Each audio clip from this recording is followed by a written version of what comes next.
ಜಿ5 ಇರುವಾಗ ನೀವು ನಿಮ್ಮ ನೆಚ್ಚಿನ ಶೋಗಳನ್ನ ಎಂದಿಗೂ ಮಿಸ್ ಮಾಡಿಕೊಳ್ಳುವುದಿಲ್ಲ. ಅದು ಸಂಪೂರ್ಣ ಉಚಿತವಾಗಿ. ಪೊಲೀಸ್ನವರು ಮತ್ತೇನಾದರೂ ಕೇಳಿದ್ರ ಅವಿ? ಇನ್ನೇನಾದರೂ ಅಪ್ಡೇಟ್ಸ್ ಇದೆಯಾ? ಇನ್ವೆಸ್ಟಿಗೇಷನ್ ನಡೀತಾ ಇದೆ ಅಂತ ಹೇಳಿದ್ರಪ್ಪ. ಅವ್ರ ಕಡೆಯಿಂದ ಇನ್ವೆಸ್ಟಿಗೇಷನ್ ಮಾಡಲಿ, ಆದರೆ ನಮ್ಮ ಕಡೆಯಿಂದ ಇದನ್ನು ತಿಳ್ಕೊಳ್ಳೋದಕ್ಕೆ ನಾವು ಪ್ರಯತ್ನ ಪಡೋಣ.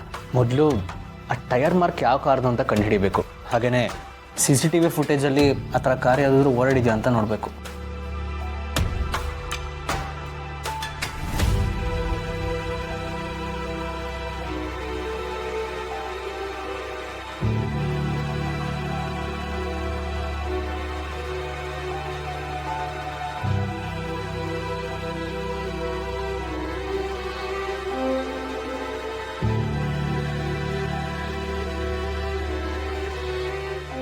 ಅಮ್ಮ, ಯಾಕಿಷ್ಟು ಓಡಾಡ್ತಾ ಇದ್ದೀರಾ? ಮೊದಲೇ ಸುಸ್ತಾಗಿದ್ದೀರಾ. ನಿನ್ನೆನೂ ಸುಸ್ತಾಗಿದ್ರಿ ಅಂತ ಡ್ಯಾಡ್ ಹೇಳ್ತಿದ್ರು. ಹಾಗೆಲ್ಲ ಏನೂ ಇಲ್ಲಪ್ಪ, ನೀವೆಲ್ಲರೂ ತುಂಬ ಕಾಳಜಿ ಮಾಡ್ತೀರಲ್ಲ, ಅದಕ್ಕೆ ಹಾಗೆ ಅನ್ನಿಸ್ತಾ ಇದೆ. ಅಭಿ, ತಿಂಡಿ ತಿನ್ನೋಣ ಬಾ. ನನಗೆ ಬೇಡ, ನೀನು ಹೋಗಿ ಮಾಡು. ಊಟ ತಿಂಡಿ ಸರಿಯಾಗಿ ಮಾಡಲ್ಲ ಅಂದರೆ ಹೇಗೆ? ಸುಮ್ಮನೆ ಬಾ. ನನಗೆ ಬೇಡ ಅಂತ ಹೇಳದ್ನಲ್ಲ.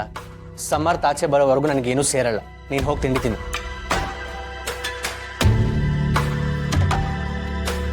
ಚಿಕ್ಕ ಮಕ್ಳ ಥರ ಹಠ ಮಾಡಬೇಡಿ, ತಿಂಡಿ ತಿನ್ನಿ.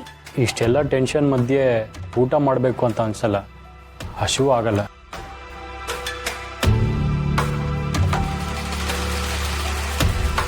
ಹಾಗಂತ ಹೀಗೆ ಹಸ್ಕೊಂಡಿದ್ರೆ ಸಮರ್ಥ್ ಜೈಲಲ್ಲಿದ್ದಾನೆ, ನೀವೆಲ್ಲರೂ ಹಾಸ್ಪಿಟಲಲ್ಲಿ ಇರಬೇಕಾಗತ್ತಷ್ಟೇ.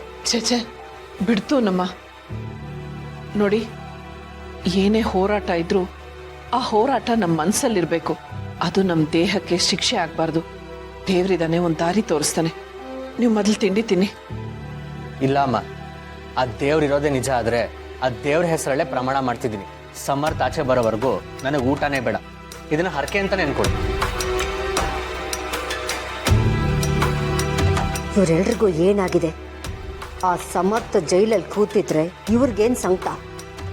ಒಂದೇ ತಾಯಿ ಹೊಟ್ಟೆಲಿ ಹುಟ್ಟಿರೋರ ಥರ ಆಡ್ತಿದ್ದಾರೆ. ಇವ್ರು ಯಾರಿಗೂ ನಿಧಿ ಬಗ್ಗೆ ಮಾತ್ರ ಯೋಚನೆ ಇಲ್ಲ, ಅವನನ್ನ ಬಿಡಿಸ್ಬೇಕು ಅಂತಾನೆ ತಲೆ ಕೆಡಿಸ್ಕೊಂಡಿದ್ದಾರೆ. ಅಭಿ ಅಭಿ, ಇಷ್ಟೊಂದು ಹಠ ಮಾಡಬೇಡಿ, ತಿಂಡಿ ತಿನ್ನಿ. ಇಲ್ಲಪ್ಪ, ಅಭಿ ಹೇಳ್ತಿರೋದು ಸರಿಯಾಗೇ ಇದೆ. ಇದನ್ನ ಹರಕೆ ಅಂತನಾದರೂ ಅಂದ್ಕೊಳ್ಳಿ, ಅಥವಾ ಆ ದೇವಿಗೆ ನಾವು ಹಾಕ್ತಿರೋ ಸವಾಲು ಅಂತನಾದರೂ ಅಂದ್ಕೊಳ್ಳಿ. ಸಮರ್ಥ ಆಚೆ ಬರೋವರೆಗೂ ನಾವು ಊಟ ಮಾಡಲ್ಲ. ಅಟ್ಲೀಸ್ಟ್ ಅವ್ನು ಆಚೆ ಬರೋದಕ್ಕೆ ಒಂದು ಸುಳಿವಾದರೂ ಸಿಗಬೇಕು. ಇನ್ಸ್ಪೆಕ್ಟ್ರ್ ಕಾಲ್ ಮಾಡ್ತಿದ್ದಾರೆ, ನಿಮಿಷ. ಹೇಳಿ ಸರ್. ಹೌದಾ, ಸರಿ, ನಾನು ಈಗಲೇ ಬರ್ತೀನಿ. ಬ್ರೋ, ಏನು ಹೇಳಿದ್ರು? ಒಂದು ಗುಡ್ ನ್ಯೂಸ್ ಇದೆ. ಅವತ್ತು ರಾತ್ರಿ ಕಾರ್ ಆಕ್ಸಿಡೆಂಟ್ ಆದಾಗ ಅಲ್ಲಿ ಇನ್ನೊಂದು ಕಾರು ಓಡಾಡಿತ್ತು, ಅದ್ರ ಟೈರ್ ಮಾರ್ಕ್ಸು ಸಿಕ್ಕಿತ್ತು. ಈಗ CCTV ಫುಟೇಜ್ ಸಿಕ್ಕಿದೆಯಂತೆ. ಇನ್ಸ್ಪೆಕ್ಟರ್ ಈಗಲೇ ಬರೋಕ್ಕೆ ಹೇಳಿದ್ದಾರೆ.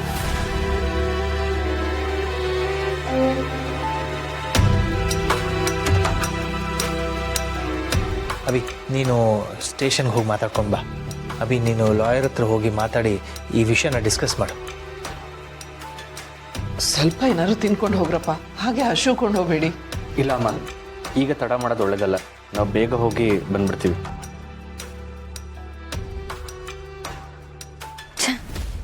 ಇವತ್ತಿಂದ ನಾನು ಉಪವಾಸ ಇದ್ದು ಸಾಯ್ಬೇಕು.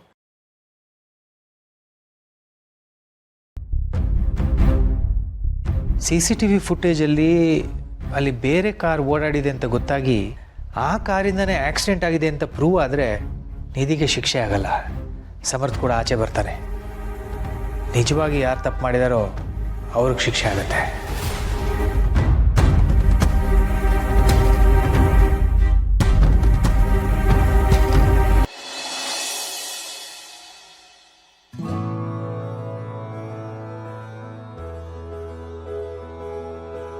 ಅಣ್ಣ, ಆಫೀಸ್ ಬಗ್ಗೆ, ಕೆಫೆ ಬಗ್ಗೆ ಎಲ್ಲ ಯೋಚನೆ ಮಾಡಿಬಿಡಿ, ಎಲ್ಲ ನಾನು ನೋಡ್ಕೋತೀನಿ.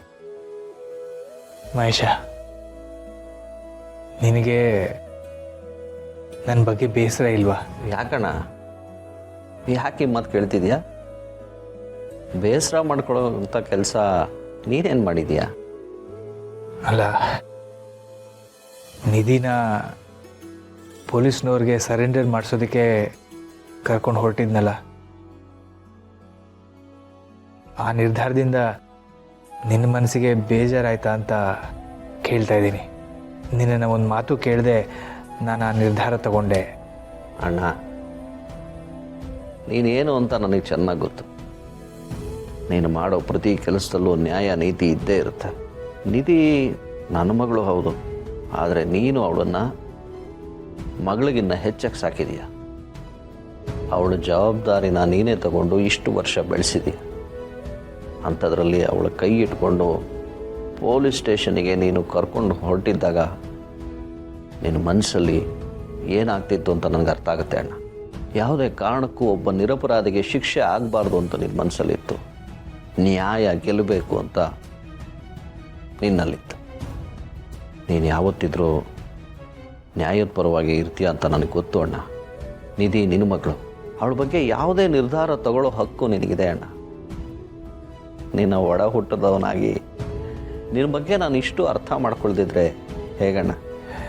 ಆದರೂ ನಿಧಿ ಮದುವೆ ಆಗಬೇಕಾಗಿರೋ ಹೆಣ್ಮಗಳು, ಅಂಥದ್ರಲ್ಲಿ ನಾನಾ ರೀತಿ ತಪ್ಪೇನಿಲ್ಲ ಅಣ್ಣ.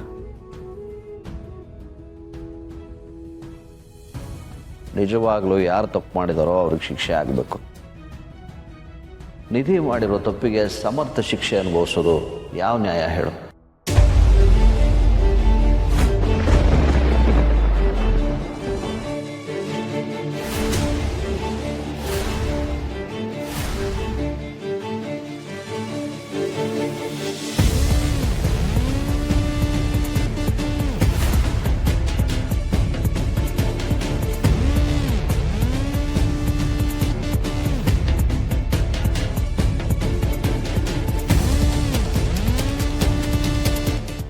ಏನು ಹೇಳಿದ್ರಿ ನೀವು? ಆ ಆಕ್ಸಿಡೆಂಟ್ ಮಾಡಿದ್ದು ಹೌದು, ನಮಗೂ ಈ ಸತ್ಯ ಗೊತ್ತಿರಲಿಲ್ಲ. ಈ ಆಕ್ಸಿಡೆಂಟ್ ಮಾಡಿದ್ದು ನನ್ನ ಮಗಳು ನಿಧಿ.